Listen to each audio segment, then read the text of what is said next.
understanding with respect to moral values, spirituality, ethics, and value education, and to assimilate all above in our life and working. So, for this, our today's speaker of the session is Ms. Archana Avasthi. She is having years of experience in teaching. She has completed her education from Kanpur and Lucknow University. Since 2001, she has been working as principal in Saraswati Balika Vidya Mandir Inter College, Southern Jhansi. It has various branches all over the world. All over India, it has 30,000 schools and 1 lakh students are studying in it. She gives direction to the school since 2001 and has completed 20 years with the school. She is a great thinker. बहुत सारे मंचों को इन्होंने साझा किया है और ये 20 वर्ष से अकेडमिशियन के तौर पर कार्यरत हैं। With this, I would like to invite the speaker, Mrs. Archana Avasthi ma'am. Please welcome. जी जी, बहुत बहुत धन्यवाद दिव्या जी। और इस रावतपुरा सरकार इंस्टीट्यूशंस जिनके मार्गदर्शन में चल रहा है, ऐसे हमारे महाराज रविशंकर जी जो हमारे गृह क्षेत्र से ही हैं, कोंच हमारा गृह क्षेत्र है और रावतपुरा जाने का भी हमें अवसर 2 बार मिला। तो उनकी जो आध्यात्मिक ऊर्जा से इन संस्थानों को जो संचालित किया जा रहा है, इसमें केवल शिक्षा ही नहीं, निश्चित रूप से एक ऐसे संस्कार को भी दिया जा रहा होगा जो समाज के लिए बहुत अधिक लाभप्रद होगा। और हम महाराज जी के चरणों में प्रणाम निवेदन करते हैं। मैं भी उनके इस संस्थानों के एक छोटे से कार्यक्रम का एक हिस्सा हो पाई। वो हनुमान जी के सेवक हैं और ऐसे सेवक के चरणों में मैं प्रणाम निवेदन करते हुए इस संस्था में कार्यरत जितने भी हमारे शिक्षक हैं, एडमिनिस्ट्रेटिव ऑफिसर्स हैं और जो भी हमारे चतुर्थ श्रेणी के कर्मचारी हैं, मीन्स जो भी इस संस्थानों के परिवार के अंग हैं, उन सभी का बड़ा भाग्य है कि उन्हें महाराज जी के संरक्षण में, निर्देशन में कार्य करने को मिल रहा है। मैं आज अपने आप को बहुत धन्य मान रही हूँ कि हनुमान जी की प्रेरणा से उनके मन में भी और आप सभी के मन में मुझे इनवाइट करने का विचार आया। मैं सभी जो भी आमंत्रण करता है उनका और संस्था के प्रमुखों का धन्यवाद व्यक्त करते हुए और स्वागत करती हूँ इस मंच का, इस वेबिनार पर। जो आज का विषय है उस विषय को मैं आगे लेकर चलूँगी। उससे पहले मैं बता दूं कि विद्या भारती शिक्षण संस्थानों का एक गैर सरकारी भारत का सबसे बड़ा शिक्षण संस्थान है। और शिक्षण संस्थान तो ढेरों हैं, पूरे भारतवर्ष के हर गली में, हर जगह एक से एक बड़े संस्थान आपको मिलेंगे। विद्या भारती की एक अनूठी पहचान है, उस पहचान के बारे में मैं जरूर 2 मिनट बोलूँगी कि इसमें लगभग 30,000 विद्यालय हमारे भारतवर्ष में चल रहे हैं, जिसमें लगभग 9 लाख आचार्य हैं और 45 लाख छात्र छात्राएं पढ़ रहे हैं। और हमारे पूर्व छात्र जो कि अधिकारी हो गए हैं, जो अन्य अन्य क्षेत्रों का नेतृत्व कर रहे हैं, उनके माध्यम से और समाज के बड़े वर्गों के माध्यम से जो हमारी राष्ट्रीयता, धर्मपरायणता, भारतीयता के विचार को मन में रखते हैं, उन सब के सहयोग से हमारे जो झुग्गी झोपड़ी है और जो गरीब बस्तियां हैं, जहां पर तक शिक्षा का दीपक का प्रकाश नहीं पहुंच रहा है, उन क्षेत्रों में संस्कार केंद्र और एकल विद्यालय, ऐसे विद्यालय खोल करके इन बस्तियों में भी शिक्षा का जागरण कर रहे हैं। इसका ध्येय है विद्या भारती कि कोई भी अनपढ़ ना रहे, अशिक्षित ना रहे, कोई भी वर्ग हमारा अगर किसी भी सुविधा और व्यवस्था, सुंदर व्यवस्था से वंचित है, तो वो व्यवस्था, वो शिक्षा व्यवस्था वहां तक पहुंचे।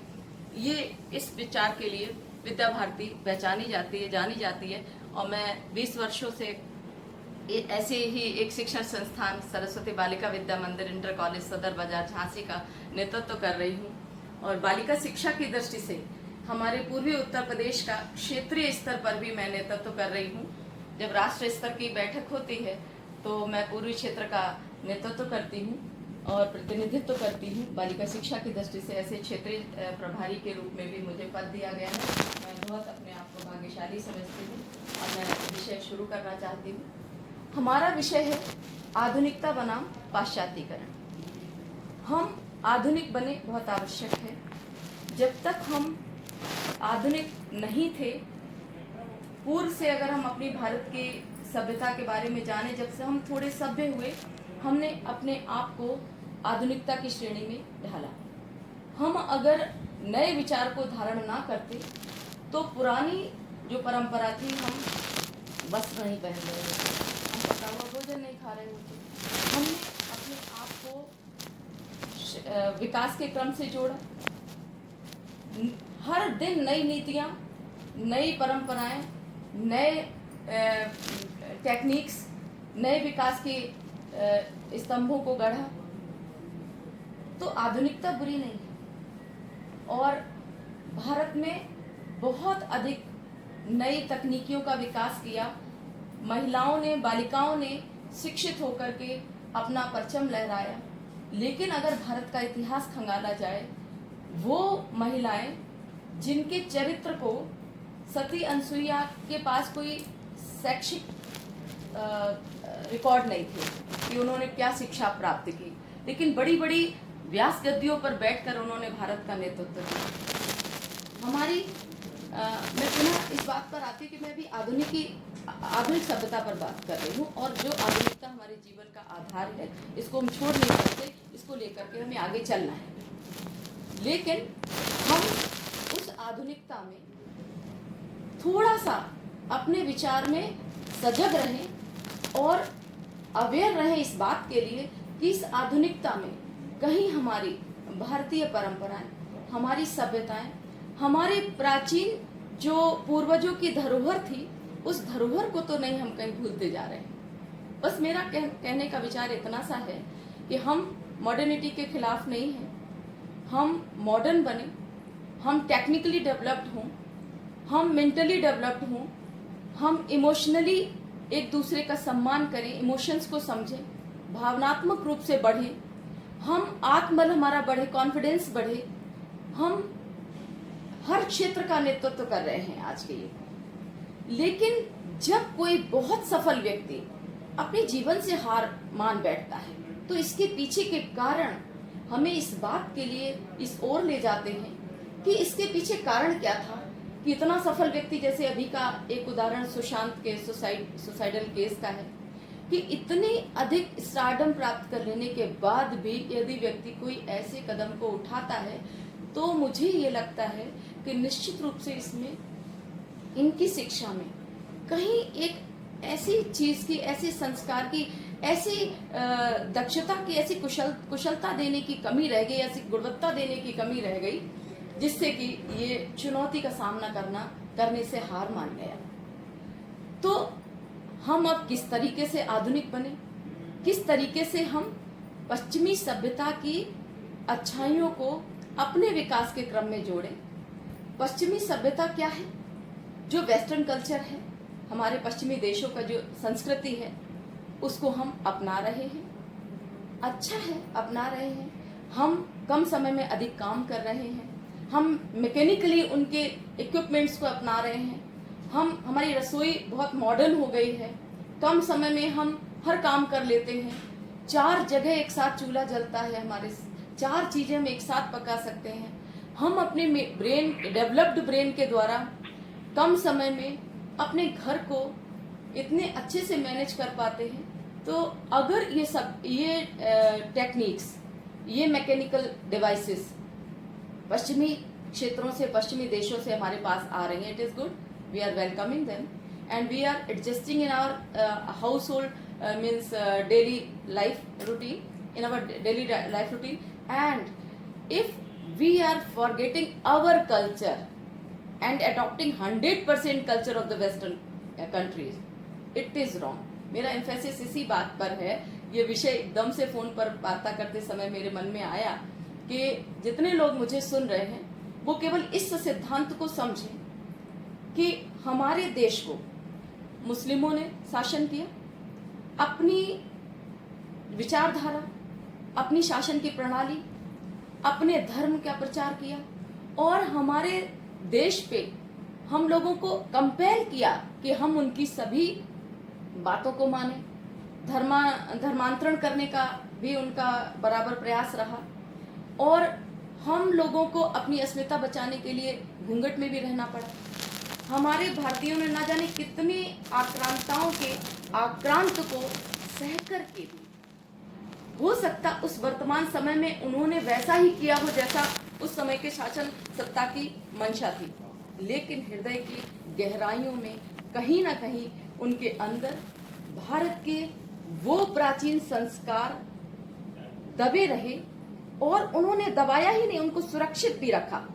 परते ऊपर चढ़ती रही वेस्टर्न कल्चर, मुस्लिम शासकों की, उनके द्वारा दिए गए संस्कारों की, उनकी भाषा का प्रभाव समाज पर आया, उनके कल्चर का प्रभाव समाज पर आया, लेकिन हमारी भारतीयता की जो संस्कार सभ्यता जो थी वो हृदय में दबी रही। और जैसे ही उनका यहाँ से जाना हुआ, अंग्रेजों का आना हुआ, उन्होंने अपनी नीतियां हम पर हावी की और हम लोगों ने जीवित रहना था, अपने देश को बचाना था। धैर्य के साथ हमने उनके उस सारे प्रताड़नाओं को सहा, लेकिन उस समय के बलिदान को हम इसलिए नहीं भूल सकते कि उस समय जो हमारे भारतीय थे उन्होंने अपने पूर्वजों के द्वारा दिए गए वो संस्कार पक्ष को हृदय में इस तरह सुरक्षित रखा कि जैसे ही हमारा देश आजाद हुआ, हमने उन संस्कारों को पुनः परत दर परत खोल करके बाहर निकाला, वर्तमान पीढ़ी को दिया और उस पीढ़ी को सुसंस्कृत किया, इस काबिल बनाया कि आने वाली पीढ़ी को वह इस प्रकार का ज्ञान और कौशल और विचारधारा दे सके, मेंटल एबिलिटी उसमें विकसित कर सके कि वो नीर और छीर अलग अलग कर सके कि हमारी सभ्यता क्या, हमें विकसित होना है, हमें मॉडर्न बनना है, हमें वेस्टर्न कल्चर को छानना है, उसमें से जो अच्छी चीजें हैं उनको लेना है, अपने कल्चर में लाना है, लेकिन हमारे जड़ तत्व जो भारतीयता है, जो हमारी राष्ट्रीयता है, जो हमारी परिवार व्यवस्था है, जो हमारे बच्चों के नरिशमेंट का तरीका है, जो हमारी शिक्षा की व्यवस्था है, उसमें संस्कार पक्ष कम ना हो जाए।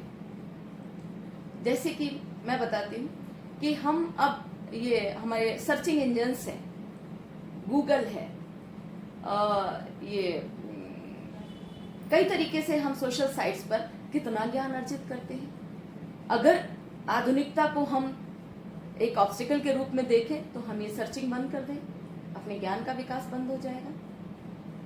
तो हम किस तरह से आधुनिक बने, ये विषय है। तो इस आधुनिकता में हम पढ़ें, डिग्रीज हासिल करें और डिग्रीज हासिल करने के बाद जब हम अधिकारी बने तो हम किसी जिले के, मान लीजिए हमारा विद्यार्थी कोई डीएम बनता है तो बड़े गर्व से देखा जाता, अरे ये डीएम आ गया, अब तो पूरे जिले का हाल बहुत बदल गया है। ऐसा क्या उसके डिग्री में है, ऐसी क्या उसकी शिक्षा में है कि पूरे जिले में हलचल मच जाती है कि ये तो बहुत कॉमन पब्लिक के साथ टच में रहता है, ये सभी का सम्मान करता है, ये अपने गुरु के पैर छूता है, ये बड़ी क्विकली बातों को सुनता है और रिएक्ट करता है, जवाब देता है, पेंडिंग काम नहीं रखता है। तब पता चलता है कि ये तो विद्या भारती का छात्र है।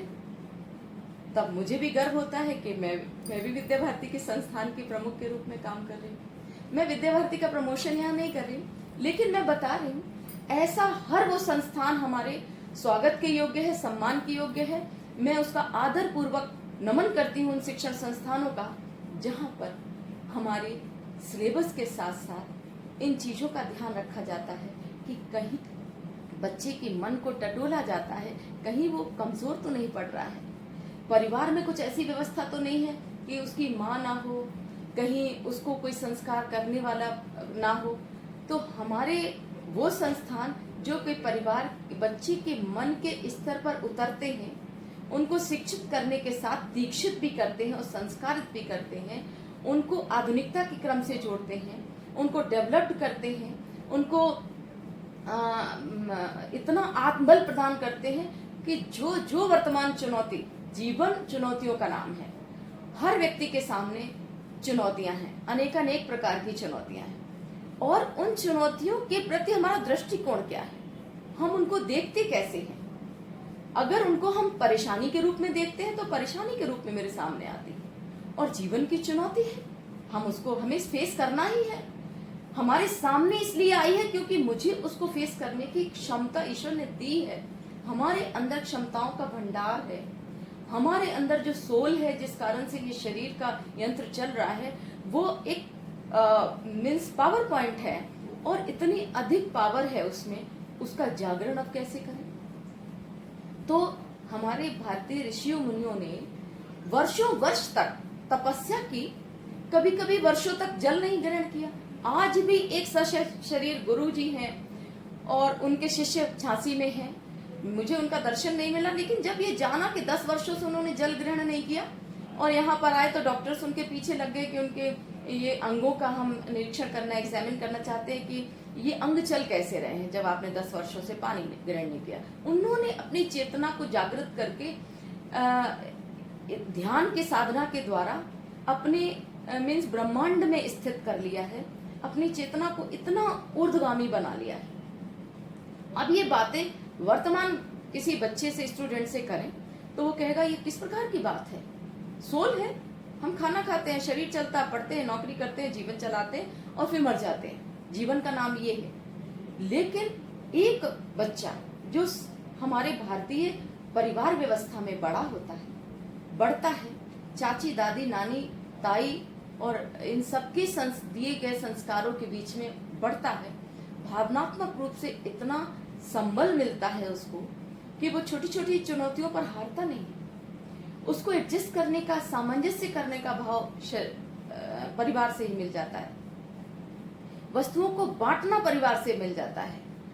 बड़ा हमारी व्यवस्था कैसे कर रहा है, हमारी देखरेख कैसे कर रहा है, हमारी चिंता किस प्रकार से कर रहा है, वो ये सब देख रहा है, अपने चरित्र में बीज के रूप में वो डाल रहा है।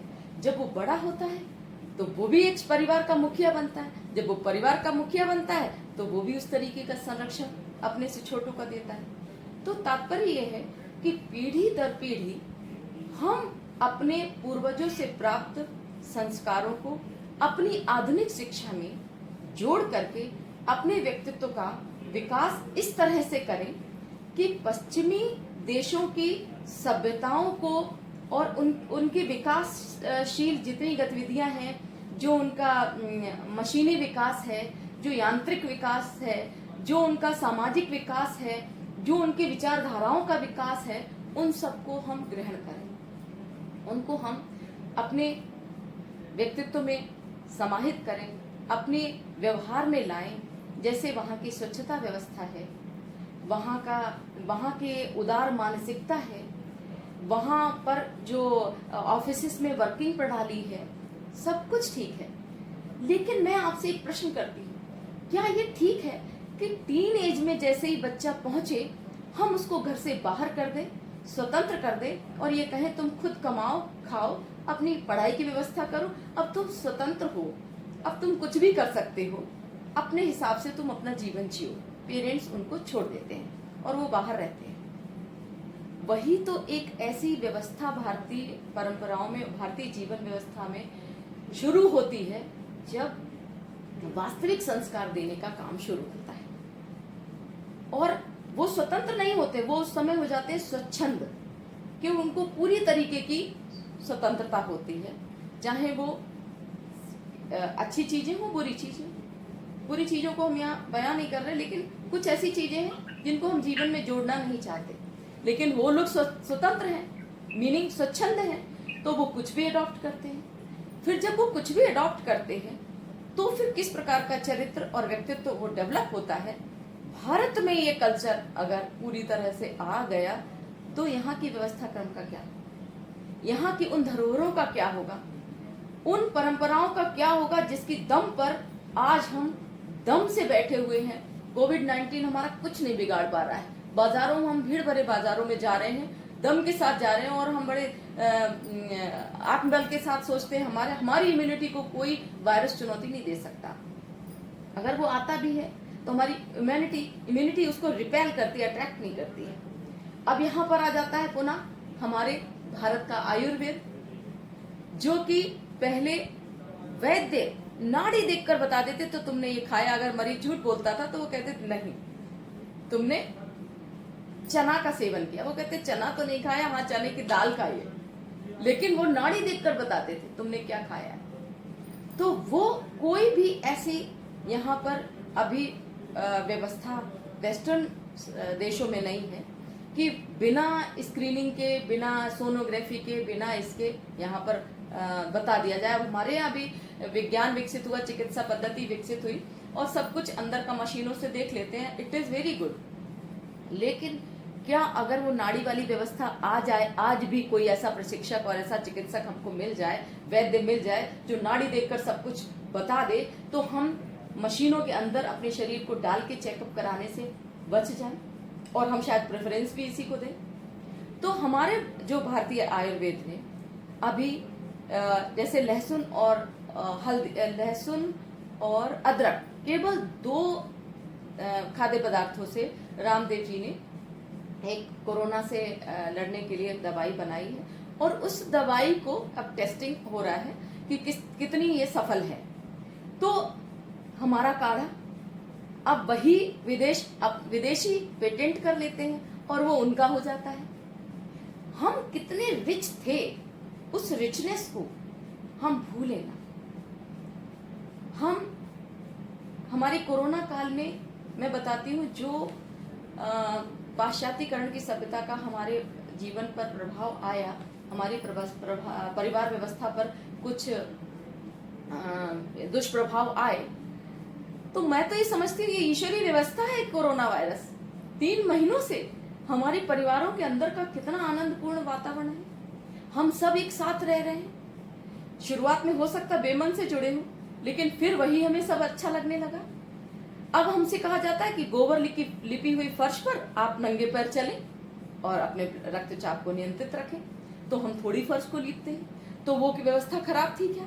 लेकिन अब अगर हमारे पास रहने को बहुत जगह नहीं है, हम फ्लैट्स में रह रहे हैं, गोबर की फर्श नहीं मिल रही है, हमारे पास पत्थर की फर्श है, लेकिन वो चीजें जो हम आसानी से अभी भी अपने जीवन में जोड़ सकते हैं, जो हमारे संस्कार को अभी भी विकसित कर सकते हैं, उनको हमें क्या नहीं जोड़ना चाहिए? विवाह के बाद सिंदूर नहीं लगाना, हम मॉडर्न कहलाएं तो हम सभी जानते हैं एक एक्यूप्रेशर पद्धति, चिकित्सा पद्धति है, हम उसको भूल जाते हैं। हमारी भारतीय रीति रिवाज, सारी परंपराएं वैज्ञानिकता के आधार पर प्रमाणित हैं और पूरी तरह से उनका प्रमाणन हो चुका है। यदि हम उनको अपनाते हैं तो हमारे सामने बहुत सारी समस्याओं का निदान स्वयं हो जाता है। बेबीज बहुत मुश्किल से होते हैं। अब रामदेव जी ने एक बार मुझे स्क्रीन पर मैंने सुना कि राजस्थान में भारी भारी हाथ में वो चांदी के खड़वे पहनते हैं और पैरों में मोटे मोटे पाजेब पहनते हैं। यहाँ पर बताते हैं कि आप हाथ से नहाते समय यहाँ पर अपनी कलाइयों को और एंकल्स को आप मलें। तो मलने की आवश्यकता क्यों पड़ी? क्योंकि हमने भारी आभूषण पहनने बंद कर दिए। हम पहन भी नहीं सकते क्योंकि हम ऑफिस में जा रहे हैं, हम आराम वाले अपने वस्त्र पहन रहे हैं, तो उनको हम नजरअंदाज नहीं कर सकते। हम वो चीज 100% अपने जीवन में अभी नहीं ला सकते, लेकिन नजरअंदाज नहीं कर सकते। और आज के जीवन में जब हमने ऑफिस में जाकर काम करना, जब हमें घर को भी संभालना है, जब हमें एक साथ 10 फील्ड्स का नेतृत्व करना है, हम महिला हैं तो भी, हम पुरुष हैं तो भी, हम दोनों बालक बालिकाओं के लिए बोल रहे हैं, तो ऐसे में हमारी क्षमता का विकास और अधिक हो। और इस क्षमता के लिए मैं फिर से उसी विषय पर आती हूँ। यदि हम मेडिटेशन करते हैं, योग करते हैं, ब्रह्मनाद करते हैं, ओंकार करते हैं, हम समाधिस्थ होते हैं, हम अपने शरीर में व्याप्त 7 चक्रों का ज्ञान अगर हम अर्जित करते हैं और हम श्वास लेने की प्रक्रिया को शुद्ध और पवित्र कर लेते हैं, तो ऑटोमेटिकली हम शरीर के अंदर चलने वाले सारे अंगों का शोधन, शुद्धिकरण, पवित्रीकरण स्वयं इन्हीं क्रियाओं के द्वारा कर लेते हैं। सुबह उठ करके हम अगर गर्म पानी का घूट घूट कर सेवन करते हैं, जो हमारा आयुर्वेद कहता है, तो हम अपने कितने अंगों का, जैसे हम शरीर को नहलाते हैं, वस्त्र पहनते हैं, कभी कभी कुछ कुछ ये संसाधनों का भी उपयोग करते हैं, सुहाग प्रतीकों का उपयोग करते हैं, हम सुंदर दिखते हैं। हम अपने विचारों को शुद्ध करें। हमने किसी से इंटरेक्ट किया, किसी ने हमें बहुत खराब घटना को बताया कि वहां ऐसी घटना हो गई, वो घटना ने हमारे मन पर प्रभाव डाला और हमने तुरंत दूसरी बात करने लगे। लेकिन मस्तिष्क की हमारी 3 लेयर्स हैं, जो हमारा अवचेतन मस्तिष्क है, वहां पर ये विचार अंदर चला जाता है और हमारे अनजाने में ही, हम नहीं समझ रहे हैं कि हमने उस बात पर ध्यान दिया, लेकिन हमने उसको सुना है और सुनकर अपने अवचेतन मस्तिष्क में उसको एक रिकॉर्ड हो गया और वो रिकॉर्डिंग अपनी जगह काम करती है। अब इस रिकॉर्डिंग को कैसे हटाएं? लोग बोलते हैं, समाज में बहुत सारी बातें ऐसी होती हैं, घर में कभी कोई ऐसी बात हो जाती है जो हमारे मन को दुख देती है, टीवी पर कोई समाचार आ जाता है जो हमारे मन को दुख देता है। मैं कहना ये चाहती हूँ, इन विचारों का शुद्धिकरण भी हम अपने योग और व्यायाम से यदि कर लें तो प्रतिदिन का शोधन होगा। प्रतिदिन जो हमारे विचार संस्कार के रूप में आ रहे हैं, वो हमें कभी ना कभी जाकर अवसाद में डालते हैं, तो कभी जाकर अवसाद में डालेंगे। हम आज ही उनका अगर शोधन कर लेंगे तो हम अपने आप के, अपने शरीर के यंत्र को फिट रखेंगे। और मैं समझती हूँ कोई भी विकास हमारे शरीर से होकर गुजरता है। हम विकास को कैसे कर पाएंगे, उस विकास को कैसे भोग पाएंगे अगर हम बीमार हो जाते हैं। तो अब बच्चों की शिक्षा, और मैं समझती हूँ बड़े बड़े ऑफिसेस में अब कोरोना वायरस के बाद में हमें जॉब तब मिलेंगे जब हम अपना फिटनेस का भी सर्टिफिकेट दे पाएंगे। तो हमारी भारतीय परिवार व्यवस्था में जो हमारी खान पान की शैली है, जो हमारी जीवन शैली है, अर्ली राइजिंग और अर्ली टू बेड वाली जो हमारी विचारधारा है, हम सुबह ब्रह्म मुहूर्त में क्यों उठते हैं? वैज्ञानिक प्रामाणिकता है इस बात की कि हम इससे, इन सभी छोटे छोटे विषयों के अंदर में मैं नहीं जाऊंगी, लेकिन आपका ध्यान आकर्षित जरूर कर देना चाहती हूँ कि हम ब्रह्म मुहूर्त में क्यों उठें। इसको अगर आप जानना चाहें तो आप विज्ञान को समझेंगे। हम रात, लेट नाइट्स हमें किस तरह इफेक्ट करती है, इसको मैं थोड़ा सा जरूर बताऊंगी, क्योंकि आजकल बहुत लेट नाइट्स हो रहा है। बच्चों का काम मल्टीनेशनल कंपनीज से है, उनकी मजबूरी है, करते हैं वो, लेकिन अगर वो लेट नाइट्स करने के बाद प्रातः उठकर,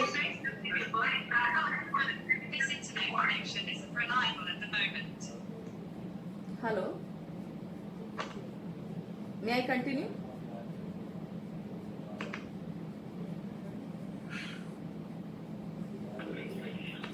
May I continue? You can continue, ma'am. Yes. Yes, you can continue. Yes, yes.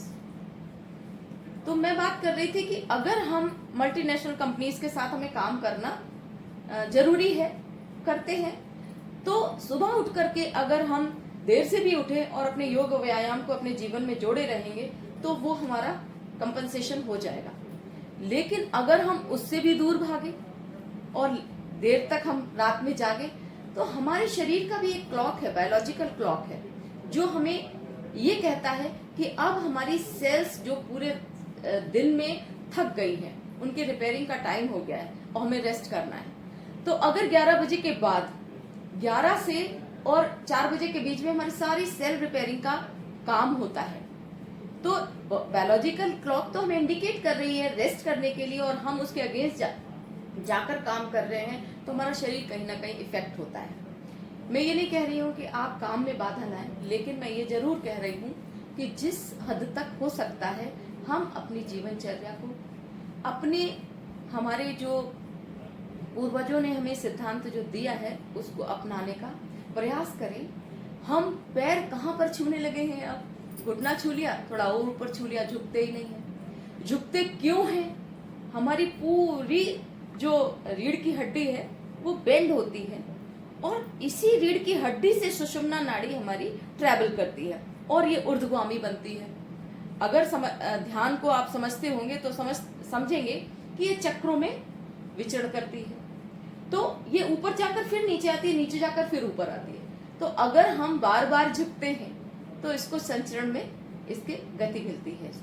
दूसरा, हम अग्नि के पास जाते हैं, हमें ताप मिलता है, जल के पास जाते हैं, शीतलता मिलती है, वायु को हम अनुभव करते हैं।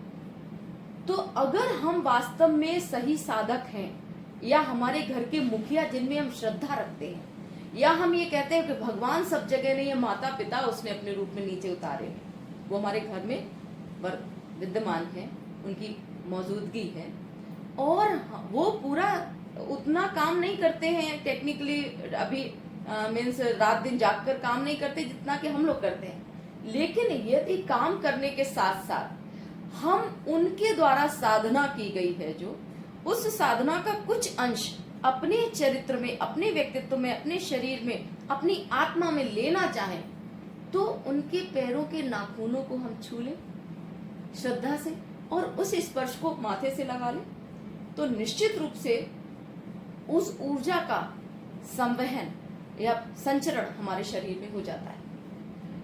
आपने कहते सुना होगा, अब तो हमारे बहुत से ऐसे प्रीचर्स टीवी पर भी आते हैं, कई चैनल्स देते हैं जो ये बताते हैं आप अपनी साधना का एक ही आसन बनाएं। आसन बनाने का मतलब है हम उस आसन से अपने शरीर में जप के द्वारा, तप के द्वारा जो ऊर्जा जनरेट कर रहे हैं वो अर्थिंग ना हो जाए और धरती पे ना चली जाए। इसलिए जब पूरी साधना हो जाती है तो हम जल लेते हैं और फर्श पे 3 बार डालते हैं, उसी को हम छूते हैं और शरीर से लगा लेते हैं, तो हम धरती से कनेक्ट हो जाते हैं। मतलब जो ऊर्जा थी अब हमारे शरीर में आ गई है और हम धरती से कनेक्ट हो गए। ऐसी बहुत सारी चीजें हैं जिनका हम ध्यान रख करके और अपने पर्सनालिटी को मॉडर्निटी के साथ जोड़ सकते हैं और अपने आप को इस हद तक ऊंचा कर सकते हैं कि 100 नहीं हजारों में एक पहचाने जा सकते हैं। वस्त्रों से पहचान होती है, हमारी आउटवर्ड पर्सनालिटी से मेरी पहचान होती है, लेकिन जो आपकी गुणवत्ता से पहचान होती है, जो आपकी क्वालिटेटिव पहचान समाज में बनती है, उस पहचान को कोई मिटा नहीं सकता। हमारे देश के प्रधानमंत्री इसी का उदाहरण है कि हम किस जगह से अपने आप को, अपना जीवन शुरू किए और कहीं ना कहीं जीवन में कुछ ऐसे सिद्धांत हमने गढ़े, मन वचन कर्म से उन पर अमल किया, अपने सिद्धांतों से जिनको मैंने बनाया या जिन सिद्धांतों के प्रति हमने अपनी श्रद्धा व्यक्त की, उनको बीच में खुद बनाकर खुद तोड़ा नहीं। आज तो कहा ये सब ठीक है और अपनाओ, दूसरों को भी बोला अपनाओ, और खुद के आचरण में वो चीज नहीं लाए, तो सच मानिए हम कहीं ना कहीं कुछ ना कुछ खो रहे हैं। और इस खोने के क्रम में हम कितने कमजोर हो रहे हैं, तो हमें उदाहरण देखने में आते हैं। जैसे अखबार में रोज जो ये पढ़ते हैं, अब हम शिक्षक हैं, हम शिक्षण संस्थानों को चला रहे हैं, हम एक ऐसी पीढ़ी का निर्माण कर रहे हैं जिस निर्माण के क्रम में हमें एक बच्चे को संस्कारित कर देने से, एक बच्चे को पढ़ा देने से, आप समझते हैं क्या हो रहा है? ये इतना बड़ा यज्ञ हो रहा है जिस यज्ञ का प्रताप एक पूरे परिवार व्यवस्था को संभाल रहा है। आप एक बच्चे को मन से किसी बात के लिए तैयार कर दीजिए। लोग गंदे ये आतंकवाद का वीडियो दिखा करके छोटे छोटे बच्चों को आतंकवादी बना देते हैं। हम अपनी परंपराओं को, अपनी इस आधुनिक विकास के क्रम में कैसे अपने आप को पश्चिमी सभ्यता से अलग रखें, वहां के विकास को अपनाएं, पश्चिमीकरण, अंग्रेजी सीखें, अंग्रेजियत न सीखें, पश्चिमी सभ्यता को के विकास की गतियां जितनी हैं, विकास के जितने क्रम हैं, उनको अपने संस्कारों में लाएं, अपने जीवन शैली में जोड़ें, लेकिन हम अपने जीवन में किसी भी तरीके से संस्कार स्तर पर उनका क्षय ना होने दें, उनको कहीं धूमिल ना होने दें, और एज इट इज आगे ट्रांसफर करने का जो हमारा काम है वो हम किस हद तक कर रहे हैं। बीच बीच में अपना भी परीक्षण करें, हम मॉरली उनको कितना स्ट्रांग बना रहे हैं, आने वाले समय में 5 साल बाद किस प्रकार की चुनौतियों का सामना हमें करना पड़ेगा, उसका आज हम कैसे चिंतन कर रहे हैं, उसकी आज से अगर हम तैयारी बच्चे को नहीं करा रहे हैं। मान लीजिए मैं बालिकाओं को पढ़ाती हूँ, कभी कभी मैं उनसे बात करती हूँ कि आप भावी पीढ़ी का निर्माण करने वाले हैं। कैसे निर्माण करने वाले हैं? आप भावी माता हैं। कैसी माता बनना चाहते हैं? क्या आप ऐसी माता बनना चाहते हैं कि आप बच्चे को बेबी सिटिंग में डालें? उस बच्चे को जो हम गले से लगा करके, सीने से लगा करके, अपने आंचल से ढक करके, सिर पर हाथ फेर करके उसको जो नरिशमेंट देते हैं, उसका पालन पोषण जो करते हैं, अपनी शरीर की ऊर्जा से जो हम उसको बड़ा करते हैं, वो ऊर्जा, वो भावना, वो बेबी सिटिंग में जो बेबी सिटिंग चलाती हैं, वो क्या बच्चे को दे पाएंगे? वो आधुनिक खिलौने दे सकते हैं, वो हमारी सारी एयर कंडीशन रूम दे सकते हैं, अच्छा खाना खिला सकते हैं, सब कुछ दे सकते हैं, लेकिन बच्चे के आत्मा में उस ऊर्जा का संचरण नहीं कर सकते जो हम कस के बच्चे को गले से लगा के हक करते हैं और प्यार उड़ेल देते हैं। जब बहुत दिनों के बाद हमें बच्चा मिलता है तब हम जो करते हैं, या बच्चा पढ़ने बाहर जाता है, तब माता पिता के हृदय पर क्या गुजरती है। ये बात हमें इस बात की ओर ले जाती है, इस विचार की ओर लेकर जाती है कि कौन सा ऐसा भाव है जो हमें रुलाता है और हमारे हृदय को विदीर्ण करता है। कारण ये है, ये बच्ची नहीं है, हृदय के टुकड़े हैं। इस शरीर से आपको एक अन्य शरीर का जो निर्माण करना है, उसके लिए आज से आपको आपके शरीर को पुष्ट करना है, आपके आत्मबल को बढ़ा रखना है। जैसा खाए अन्न और वैसा रहे मन। आप अपने शरीर में व्याप्त 5 कोशों का विकास करेंगे। अब इन कोशों के हम गहराई में नहीं जाएंगे, जैसे मन का विकास, अन्न का विकास, मनोमय कोश का विकास। तो आप किस तरह मन का शुद्धिकरण करते हैं, विचारों का शुद्धिकरण करते हैं, अच्छा पवित्र अन्न खाते हैं, जूठा नहीं खाते हैं। जूठा क्यों ना खाएं? क्यों? इसमें खाने में क्या मीन्स गड़बड़ी है? तो इस तरीके की छोटी छोटी चीजों में जो हम अपनी भारतीय परंपराओं को थोड़ा नजर में रखें, तो हम अपने बच्चों को निर्धारित जो प्रिस्क्राइब्ड सिलेबस है उसको पढ़ाने के साथ साथ निश्चित रूप से हम उन संस्कारों को दैनिक पढ़ाई के साथ जोड़ सकते हैं। अलग से कोई मॉरल का पीरियड नहीं हो सकता। हमारा बहुत टाइट शेड्यूल रहता है, हमें विषय के साथ समायोजन करना पड़ता है। लेकिन क्या हमारे अंग्रेजी विषय में जितने पाठ प्रिस्क्राइब्ड हैं इंटर तक, हर पाठ ये नहीं शिक्षा देता है कि हमारी लाइफ की फिलॉसफी क्या है, हम किस तरह जीवन को जिए, हम किस तरह संबंधों को निभाएं, जो कि आज केवल बालिका का ही पक्ष नहीं रह गया। हमारे बालक भी सोचते हैं एक से हमारी नहीं निभी, चलो इसको डिवोर्स दे देते हैं, दूसरे से विवाह कर लेते हैं। बालिका भी सोचती है, भाई ये किसी तरीके से मैं इसका क्यों सहूं, इसकी बातें क्यों सहूं, चलो दूसरा कर लेते हैं। लेकिन यदि इसी तरह हम ये सोचे, ईश्वर ने हमें चेहरा दे दिया, अच्छा नहीं है, हम क्या सर्जरी करा लेते हैं, फिर भी अच्छा नहीं लगा, अब हम क्या कर सकते हैं? केवल एक उपाय बचता है कि हम इस शरीर को समाप्त कर सकते हैं। लोग करते हैं, जब दुखी हो जाते हैं, चेहरे से नहीं दुखी होते हैं तो जीवन से दुखी हो जाते हैं। मैं ये चाहती हूँ कि ईश्वर की दी हुई व्यवस्था विवाह पद्धति है, रिश्ते वहां बनते हैं। अब हम सोचते हैं हम बनाने लगे, जब कर्ता हम स्वयं बन जाते हैं, समस्या वहां पर खड़ी हो जाती है। जब हम अपनी विचार को एक ऐसी शक्ति के साथ जोड़ते हैं कि जो कुछ भी हो रहा है ये वो कर रहा है। आज यहाँ पर मैं प्रीचर के रूप में हूँ, तो ये ईश्वरीय व्यवस्था है। जब हम इस प्रकार का विचार दिमाग में लाते हैं तो निश्चित रूप से हमारे शरीर के अंदर जो बॉडी का गवर्निंग पावर है, जो हमारी सोल है, वो हमें गाइड करती है।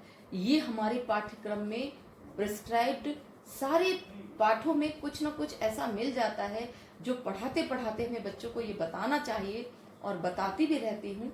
और मैं हर शिक्षक से निवेदन करती हूँ कि पाठ्यक्रम के साथ साथ उन्हें जीवन जीने की कला, फिलॉसफी ऑफ लाइफ, अपनी भारतीय जीवन दर्शन, अपनी रीति रिवाज, अपनी सभ्यताएं, अपनी परंपराएं, अपने जीवन जीने की कलाएं, अपने ऋषियों मुनियों की कहानियां, ये सब अगर हम नहीं सुनाएंगे, वर्ष में एक बार उनके बलिदानों को याद करें, हम आडंबर दीपक जलाने का करें या ना करें, एक बार हमारा एक बौद्धिक हो जाए उस दिन कि हम बच्चों को ये बता पाएं कि आज दिन विशेष क्यों है। हमारे गुरु नानक देव ने अपने बच्चों को किस कारण से खुशी खुशी बलिदान कर दिया, दीवारों में चिन्हवा दिया। कारण ये है, हमने अपने मूल सिद्धांतों से समझौता नहीं किया। आज हम क्यों कर रहे हैं? क्योंकि हम सेल्फ सेंटर्ड हो रहे हैं। हम सोच रहे हैं कोरोना उस शहर में है, उस मोहल्ले में है, लेकिन क्या मेरी ये जिम्मेदारी नहीं है कि हम अगर कोई ऐसी तथ्यात्मक जानकारी जानते हैं उसका वाइड स्प्रेड करें, उनको बताएं कि हम इस बीमारी से कैसे लड़ें, तो आने वाली चुनौतियों से हम कैसे लड़ें। तो हम पाठ्यक्रम पढ़ाएं और शिक्षक के काम की इतिश्री हो जाए तो वो सही शिक्षक नहीं है। शिक्षक की सफलता तब है जब उसके सामने उसके विद्यार्थी पढ़े, बढ़े, जीवन में सफल हों, और जब वो अपने जीवन को जीने लगे, अपने जीवन में उस स्तर तक पहुंच जाए, शिक्षक बन जाए, तो उन्हीं शिक्षण पद्धतियों को आगे बढ़ाएं। तब उसका जीवन, तब उसकी शिक्षा सही मायने में सफल होती है। उसकी शिक्षा तब तक सफल नहीं होती। आज की शिक्षक की अगर ये धारणा है कि वो उसका पीरियड है, पढ़ाया और बाहर आ गए, नहीं, उसकी शिक्षा रोड पर भी खत्म नहीं होती। वो ट्रेन में सफर कर रहा है, उसकी शिक्षण पद्धति या उसकी शिक्षा की प्रक्रिया बंद नहीं होती। सड़क पर चलते हुए अगर वो कुछ गलती देखता है तो वो वहां पर भी शिक्षित करने की कोशिश करता है। और यही हमारे भारतीय शिक्षकों की पहचान है कि वो समाज को एक ऐसी दिशा देना चाहते हैं कि भारत अन्य देशों के सामने कभी ना झुका है, ना झुकेगा। अगर किसी प्रकार की समस्याएं हमारे सामने आई हैं तो उन्होंने उनके साथ कभी समझौता नहीं किया है। और भारत मतलब ये हमारी 125 करोड़ जो जनता है, और जनता मतलब वो जनता जो शिक्षित है, संस्कारित है, आधुनिक है, और जो डेवलप्ड है, टेक्निकली डेवलप्ड है। मैं बिल्कुल नहीं ये कहूँगी कि आप मोटर गाड़ी चलाना ना सीखें, जहाज उड़ाना ना सीखें, ट्रेन चलाना ना सीखें, आप इंटरनेट पर जाना ना सीखें, आप यूट्यूब पर सर्फ करना ना सीखें। आप अपने आप को तकनीकी गति से इतना विकसित करें कि कोई भी काम सामने आए, आपको किसी पर निर्भरता ना हो, तब आप आधुनिक हैं। लेकिन यदि आप वृद्धाश्रम खोल रहे हैं और इसमें अपने पेरेंट्स को भेज रहे हैं तो आप बिल्कुल शिक्षित नहीं हैं, बिल्कुल भारतीय नहीं हैं, क्योंकि आपने भारतीयता का खंडन किया है, भारतीय परिवार व्यवस्था को भंग किया है। पूर्व में वृद्धाश्रम नहीं थे, वर्तमान में है।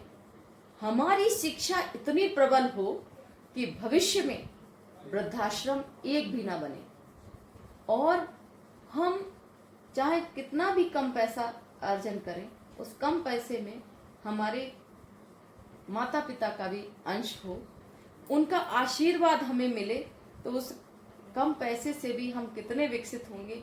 ये जिन्होंने अनुभव कर लिया है वो इसको कभी भंग नहीं करते। लेकिन जो केवल सेल्फ सेंटर्ड होकर के, अपने आत्मचिंतन को लेकर के, अपने केवल स्वयं के विकास को लेकर के चिंतित हैं, परेशान हैं, हमारे पास केवल इतनी कम अर्निंग है, हम कैसे इनका भार उठाएं। जहां ये भार शब्द आ जाता है वहां पर पूरी परिवार व्यवस्था धूल धूसरित हो जाती है। कोई भी भार नहीं है, कोई भी दायित्व हमारा भार नहीं है। हमें अगर मन को स्वीकार्य नहीं है कोई काम तो ना करें, लेकिन बेमन से काम ना करें। हमारी, अब मैं थोड़ा सा बोलूंगी रिश्तों पर, कि मैं पत्नी हूँ, मैं माँ हूँ, परिवार में अनेक संबोधन हमको मिलते हैं, लेकिन इन संबोधनों में हम कहाँ तक खरे हैं, ये चीज हमें विचार करने की बात है कि क्या हम इन सभी रिश्तों में खरे उतर पा रहे हैं। सब हमसे प्रसन्न हैं और सबको हम प्रसन्न कैसे करें, इसका भी एक बहुत अच्छा मैं आपके सामने उदाहरण रखना चाहती हूँ। आप सबको प्रसन्न नहीं कर सकते, सबके लिए अच्छे नहीं हो सकते। लोग आप में कमियां ढूंढते होंगे, कुछ लोगों की आदतें होती हैं आप में कमियां ढूंढने की, उनको उनका काम करने दें, कमियां ढूंढने दें। आप कैसे अच्छे बने इस पर चिंतन ना करें। आपसे सभी रिश्ते आपके मधुर बने रहेंगे, इसकी एक बूटी है कि आप सबके लिए अच्छा सोचें। वो व्यक्ति जिसने बहुत बुरा कर दिया आपके लिए, वो भी, उसके लिए भी आप उसको क्षमा कर दें। उसके लिए भी अगर आप सुंदर सोच पा रहे हैं तो सच मानिए उसके पास तक एक संवेग पहुंचता है। ये संवेग प्रणाली भी हमारी भारत की प्रणाली है, बेतार प्रणाली है कि हम यहाँ कुछ सोचते हैं और वहां पर पहुंचता है,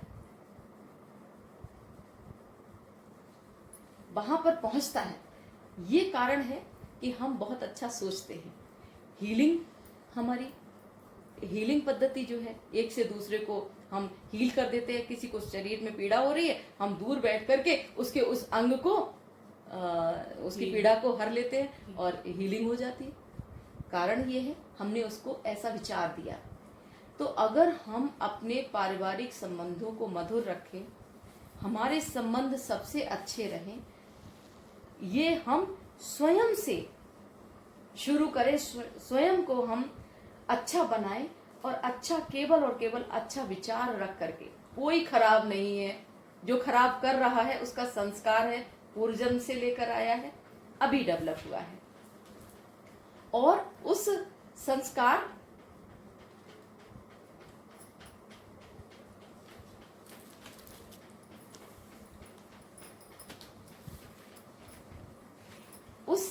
को हम इस तरह से जी सकते हैं कि हम अपने विचारों से शुद्ध हों, पवित्र हों, लोगों के लिए अच्छा सोचें और अच्छी भावना संप्रेषित करें, तो हमारे रिश्ते सदैव जीवित रहेंगे। हम मॉडर्न होंगे। महात्मा गांधी ने कहा है, we must be the change we wish to see in the society. हमसे वो परिवर्तन शुरू होना चाहिए जो हम परिवर्तन समाज में देखना चाहते हैं। हम अपने मन, वचन, कर्म से शुद्ध और पवित्र रहते हुए अपनी कथनी करनी में भेद ना करें। हर दिन नई टेक्निक्स, नई व्यवस्थाओं को अपने जीवन शैली में लाएं और अपने जीवन को श्रेष्ठ बनाएं, लोगों के लिए उदाहरण प्रस्तुत करें और उनकी हर भावना का हम सम्मान करें। जब हम दूसरे की भावना का सम्मान करेंगे तभी हम सम्मान की अपेक्षा रख पाएंगे। ऐसा कहकर के मैं पुनः अपने सभी जो भी हमको सुन रहे हैं, हमारे विद्यार्थी हो सकते हैं और शिक्षा संस्थानों से जुड़े हुए जो भी ग्रोइंग हमारे यंगस्टर्स हैं, युवा पीढ़ी है, वो केवल इतना जाने कि भारतीय सभ्यता और भारतीय परंपराएं बुरी नहीं हैं। उनको किसी हद तक हम अपने जीवन में जितना ला सकते हैं आसानी से लाएं।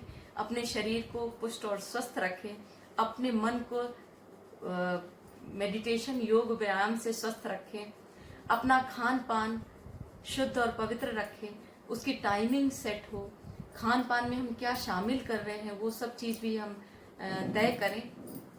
इस तरह से हम अपने जीवन को श्रेष्ठ बना सकते हैं और हमारा एक जीवन न जाने कितने जीवन को प्रभावित करके ये हम समाज बनाता है। समाज से हमारा शहर बनता है, राज्य बनता है, प्रदेश बनता है और देश बनता है, और हमारा देश अन्य देशों के सामने किस तरह श्रेष्ठता के साथ और एक गर्व के साथ खड़ा हो रहा है, इसके जिम्मेदार हम स्वयं हैं। इस कड़ी को हम यही समाप्त करते हैं और ऑर्गेनाइजर्स का बहुत बहुत धन्यवाद करते हैं। जिन्होंने हमें यहाँ ला करके ये अवसर दिया कि मन को खोल करके हम आपके सामने रख पाए। बहुत बहुत धन्यवाद। रावतपुरा सरकार की जय हो। महाराज रविशंकर जी महाराज के चरणों में पुनः मैं अपना प्रणाम निवेदन करते हुए अपनी वाणी को विराम देती हूँ।